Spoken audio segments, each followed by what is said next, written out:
will you tell us your whole name and spell it? My first name is Valore, like galore, V-A-L-O-R-E, and my last name is Lott, L-O-T-T. I first saw your name when you emailed me because you were doing some research on your ancestors. Right. Can you tell me what started your interest in that? Actually, my interest started some years ago, maybe 10 years ago. I was in Dallas, and they have a cemetery there called the Freedmen's Memorial Cemetery, and the section, I don't know if you know a lot about that cemetery, but it's really a memorial site because what they have there is thousands of unmarked graves of blacks of that period of time when they were doing burials in Dallas, right on the freeway. And it's adjacent to a beautiful cemetery, very well maintained. But I went there because I've always had a fascination for cemeteries. I think that they're very beautiful many times, oftentimes. And I became sensitive to this one because I visited with my uncle about it, because I called him right away. I said, it's just so disgusting, to have these acres of land of unmarked burial sites. It's just so disgusting. He said, oh, well, Lord, you have ancestors in the same situation. I said, oh, really? And so he said, yeah, that's what's over at Oakwood. I said, oh, really? I said, well, I knew that Madisons were over there and the Wrights were over there. He said, oh, yeah, well, many families over there have unmarked decedents. I said, oh, my. So that's when it began.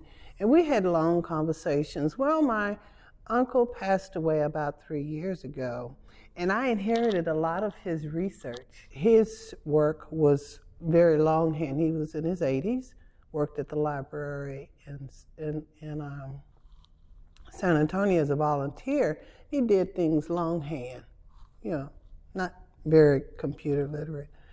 So he said, and you should start checking Ancestry.com and you'll get a lot of information. And that's where it started. And it's been a journey. I've not been able to put it down. You sent us a list that includes Carolyn Wright, Milton Wright, Joseph Wright, Rachel Wright, Emmanuel Madison, Elizabeth or Betsy Madison, Henry Green Madison, James or Jim Madison, Annie Caldina Madison, the wife of James, John Madison, Letty Madison, Shelby Madison, Sarah Madison, Jenny Ethel Madison, Jewel or Julie Madison, and William B. Madison. And then did you say there were a few more also? No, my grandmother's mother's maiden name was Wright. My grandmother's maiden name was Madison. She's she's a Madison. And when, emancipation came, many of them moved to Austin. And her father was one of them, C.L. Madison, and he's here, the one that I showed you the monument of. John W. Madison, he was in that group of boys. And so was Henry Madison. He was in that group of boys. So that's how those two names match up. Jenny Wright was my grandmother's mother, and Charles Madison, Reverend C.L. Madison, that was her father. The Wrights, they came as slaves also. Well, I guess you know that by now. But and they were up around that plantation was up around the airport, the old airport, the old Mueller airport, not the new airport. But in any regards, that's how the two families, the two names, that's where those two names come. They aren't connected. It's not as if, the Wrights were some unconnected. They were connected to the Madisons through my grandmother. And that's how those people are. Emmanuel and Betsy, that's on your list. Those were the ones that I'm having the most difficulty with. I've not been able to locate a death certificate for him. But again, he was born in 1811. Even Betsy, my great-great-grandmother, Madison, I'm not able to find a death certificate for her either. It's just, I find her on a list of the people that have passed away. In Texas, it's like a Texas death list. I guess that's what you call it. It's like a death roster of who died that year, and that's the only way that I found her. It's been a journey, Jennifer. Yeah, but those are the two families that's how those two families are connected and how they fit into my ancestry. So when and where were you born? I was born right here in Austin, at the old Brackenridge Hospital, in the basement, of course, because that's where we were born. Well, that's where we were. But I was born right here in 1952 at Brackenridge Hospital. One of the notable Austin doctors who was one of the few that would deliver the black babies was Dr. Dryden. He was my doctor. You may not know a lot of history about Austin, but Dr. Dryden delivered all of us at Brackenridge. Do you remember, was he your pediatrician He later? He sure was. Well, we didn't have, he was just a doctor. We just yeah. called him doctors. But he was located right behind, very near the old Brackenridge facility. Yes, he was my doctor. He pierced my ears and took care of us. Yes, he was our primary. What were your parents' names? My father's name was Harry, and my mother's name was Susan. They're both buried at Evergreen. He was, my father was named after one of the Madison men. The Lotts came out of Cologne, and they do have a cemetery on what's called Lott Road. Do you have siblings? I have siblings, 4, and I have a group of cousins. None of us live here. We all moved away in around 1970. But my mother lived here until she passed away, and my father lived here, of course. What schools did you attend? Oh, well, that's interesting. I'm a native East Austinite, and I went to Elsie Anderson High School, the old Elsie Anderson in Keelan. And the one that burned down, or the one after that? The one that burned down. Yeah. I graduated from the old Anderson in 70. So I was at Keeling in, I guess, 3 years prior to that. Yeah, the old one. Yes, I was. My story is important to my family, and my nieces, it should be important to them. But they were not given a history. I was not raised really with a history. Some of the history was very negative. On my Lott side, as an example, I'm not here to say that my family, our parents said, just get away, get away, get away.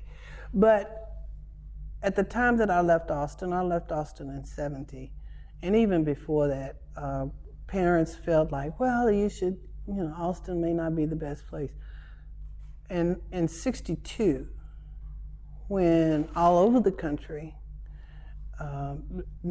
neighborhoods like East Austin were redlined. So it was difficult to make it, well, we were redlined for insurance and things like that. And sure enough, we got caught on 7th Street, lumber company, with no insurance. It's been going on for about a year or two. It had been very difficult to get it affordably for the company. We had a lumberyard, hardware store, real estate company, and burned down. I looked in the newspaper, and there was a quote from one of my uncles, because my grandfather had passed at that time, that, it was like, I don't know if he quoted it, but it was, they said something like the damage, they lost about $75,000. Well, $75,000 in 1962 is like $500,000 today. It destroyed my family. And my grandfather had been in business since 1928. He died in 52. So they'd been, everything was, they were carrying on the family business. It's totally different from the Madison family. We're just talking about how important it is to know what's going on. A lot of my nieces and nephews don't know that story. They don't know the story of East Austin, how families at the time, businesses all over the country and families all over the country were being subjected to burns. They'd burn your house down. Nobody knows who did it. If you're politically active, and I had an uncle, my uncle Virgil was the first black to graduate from the UT Law School. He was in school with Emancipate, but Sweat didn't finish, but my Uncle Virgil did. He was very active politically. And so were a lot of the blacks at that time, the black professionals, the Lions clubs and the churches. They were very active. And we were having burns in East Austin, houses as well as small businesses, and we were a victim of that. But we don't talk about the nieces and our nieces and nephews. We don't really. They don't know about all that kind of stuff about East Austin. Why I don't like East. Well, at the time, it wasn't a very nice place. It wasn't a good place to be. Genealogy, studying your lineage is interesting. If you get into it, on both sides of my family, it's been an arduous journey because of the lack of records. As in the Madisons, when I go back over death certificates and some of the birth certificates, names are misspelled, incorrect, the parents are not right. Even in today's world, the whole thing of CRT, critical race theory thing, some think it's not even a conversation that why should we talk about this? Well, because there's so much history in cultures that need to be told for future generations as well as so that the current generations know why things are what they are. The real story on things. We can talk about just Texas history.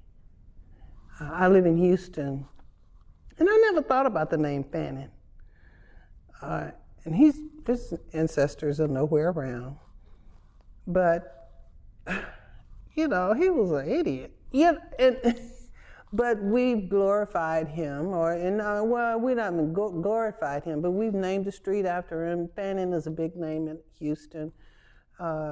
And there are other names that we can bring up too, that have huge statues on the freeway. That we're told, the history that we're given is not the history that really existed. And to think that my history, my family's history, is just nowhere in the Austin American Statesman or the Austin American newspapers. Henry Madison was a very vocal man of his time.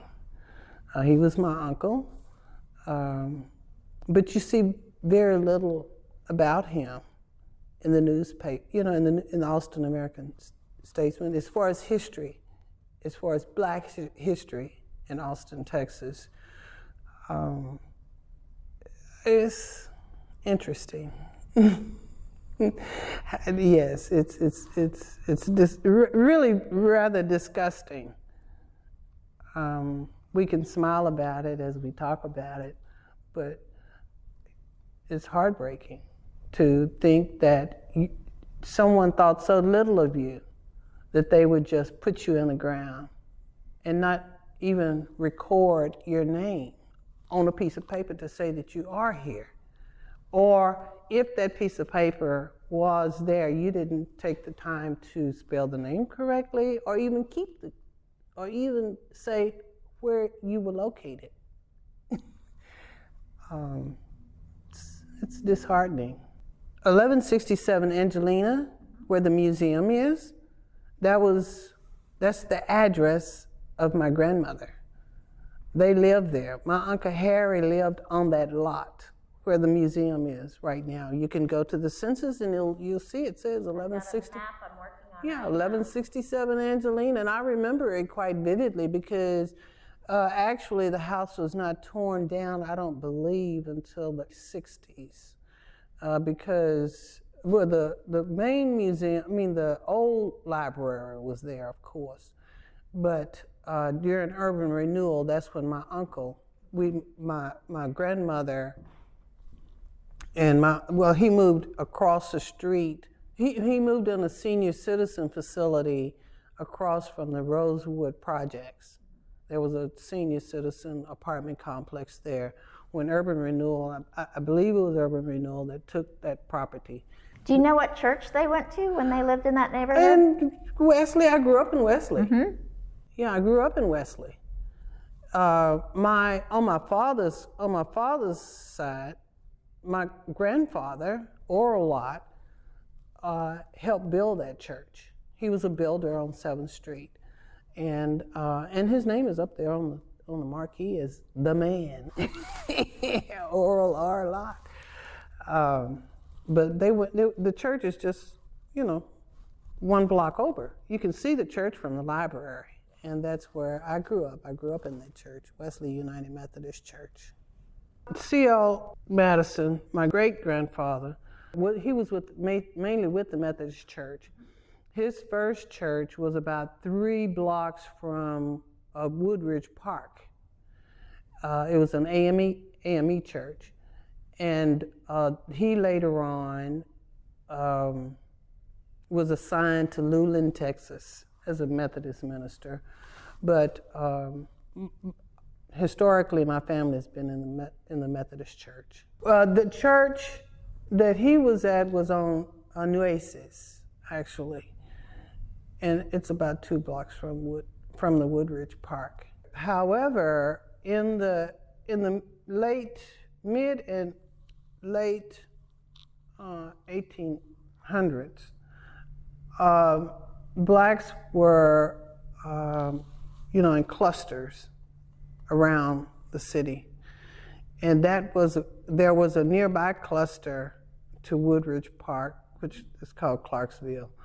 But and whether or not my great-great-grandfather was ministering to that community specifically, I don't know, but there was a black community there, and blacks worshiped separately from whites. So, and even Mr. Fontaine, he actually, I believe, was one of the but he was in the Baptist ministry.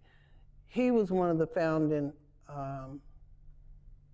founders of one of the other churches there in Clarksville. Sweet Home Baptist. Oh, okay. Yeah. Yeah, I don't know them. That's okay. I just know a little bit about the different sections where.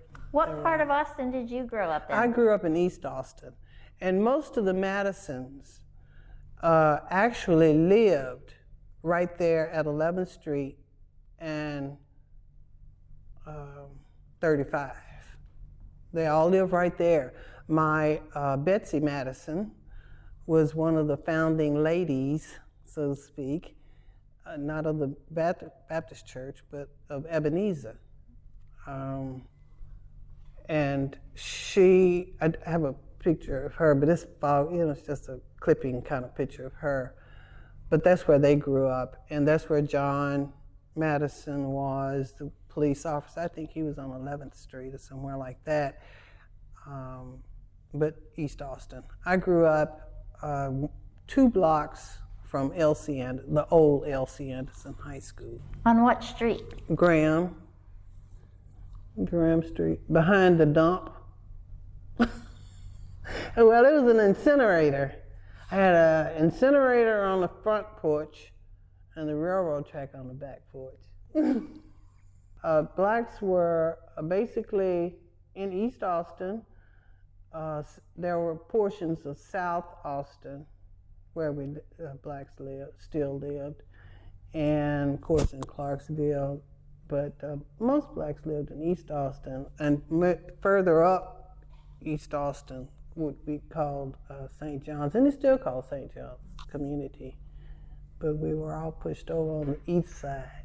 1928 master plan. That's right. Yep. That's right. And my grandfather, on my father's side, Valore Lott, it's a different story, but related.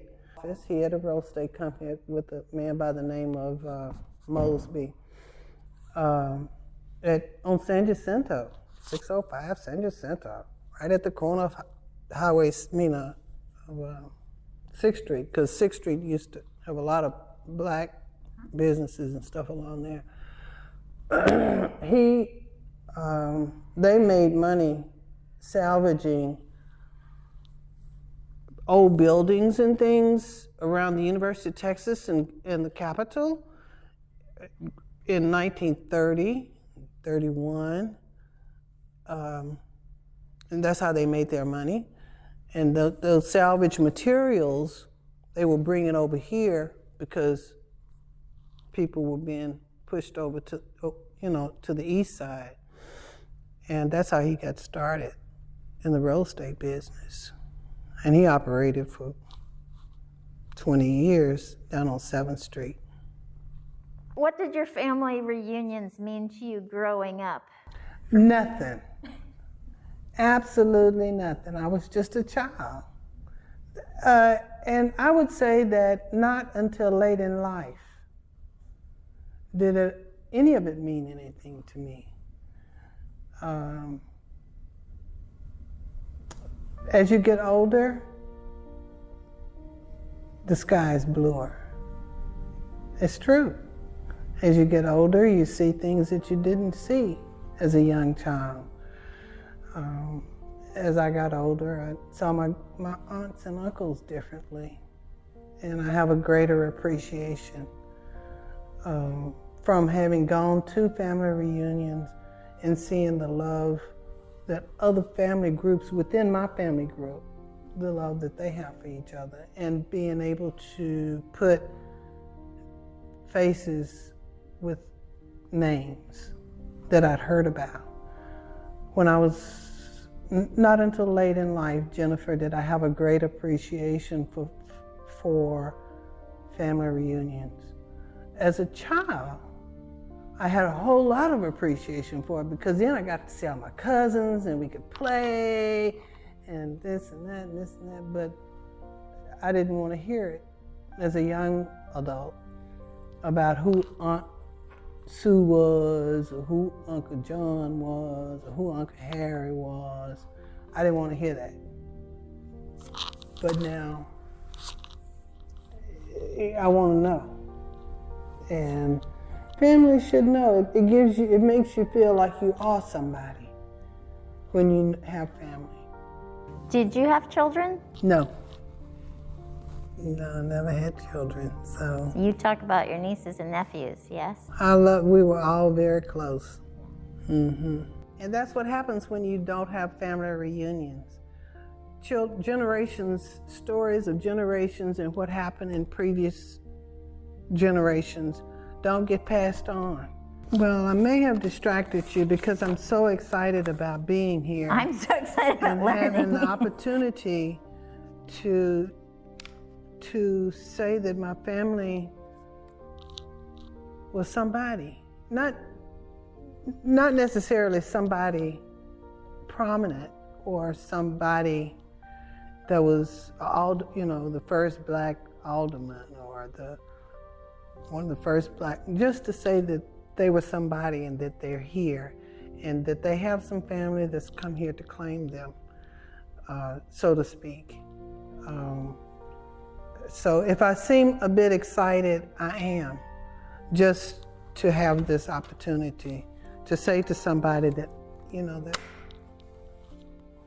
I had these people and I know where they are, and it's kind of like that. It's kind of like that with me. That they weren't just